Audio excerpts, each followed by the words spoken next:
మీరందరూ కూడా సోనియా గాంధీ గారి ఏకగ్రీవ ఎన్నికకు సహకరించాల్సిందిగా మీకు కూడా విజ్ఞప్తి చేస్తున్నాం.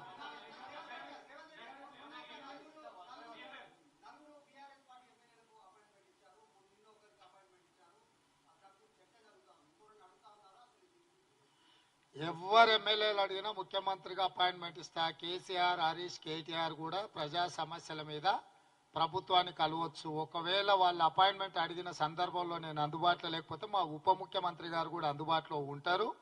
స్పష్టంగా ప్రజల సమస్యల్ని పరిష్కరించడానికి ప్రతిపక్ష ప్రజాప్రతినిధులుగా వాళ్ళు ఎప్పుడైనా రావచ్చు, కలవచ్చు, ప్రజా సమస్యలు మా దృష్టికి తీసుకురావచ్చు.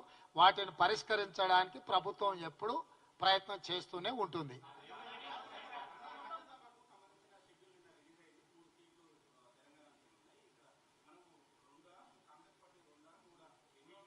ఇప్పుడే ఏకగ్రీవ తీర్మానం చేసి అధిష్టానానికి అప్పచెప్పినాము. తప్పకుండా మీరు అడిగిన ప్రశ్నను అధిష్టానాన్ని అడిగి సమాధానం మీకు చెప్తాం.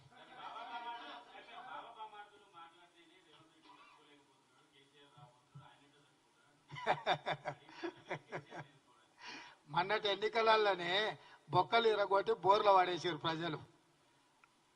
ఎవరు? ఆయననే కదా వేసింది. ఇంకా వీళ్ళేది చెప్పేది. కాబట్టి ప్రజలు ఈడ హరీష్, కేసీఆర్ లేకపోతే కేటీఆర్ కాదు, లేకపోతే వాళ్ళ మీద నేను కాదు. తెలంగాణ ప్రజలు, తెలంగాణ యువకులు సిద్ధంగా ఉన్నారు ఎప్పుడొచ్చినా కూడా బోన్లు వేయడానికి. కాబట్టి వాళ్ళంతటా వాళ్ళు డబ్బా కొట్టుకోవడం తప్ప ప్రజల దగ్గర ఏముందా? కామారెడ్డిలోనే చిత్తుకోడిపోయాడు కేసీఆర్. ఏది కేసీఆర్ మాట్లాడేది ఏంది, నేను వినేదేంది? పిల్లి శాపనార్థాలకు ఉట్టి దిగిపడుతుందా? పిల్లులు శాపనార్థం పెడుతూనే ఉంటాయి. ఉట్టి మీద పాలు ఉంటే తాగడానికి అందుబాటులో లేకపోతే పిల్లి కింద కూర్చొని శాపనార్థాలు పెడుతుంటది. ఏమున్నాయి వాళ్ళ గురించి మాట్లాడుకోనికే?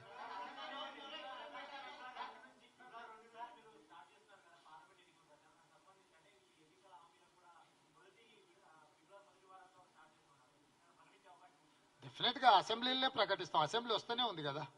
తొందరలో బడ్జెట్ సమావేశాలు పెడతారు. బడ్జెట్ సమావేశంలో ఆర్థిక మంత్రి గారు వారి ప్రసంగంలో ఏమేమి వారు ప్రవేశపెడుతున్న బడ్జెట్లో మేము ఇచ్చిన హామీలకు సంబంధించి ఆర్థిక మంత్రి గారు వాటన్నిటిని ప్రవేశపెడతారు. పార్లమెంట్ అసెంబ్లీ ఉన్నప్పుడు పార్లమెంట్ ఎన్నికలు రావు. పార్లమెంట్ కూడా నడుస్తూనే ఉంది.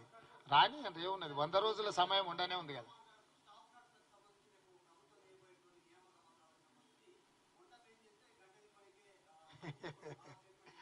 ఈ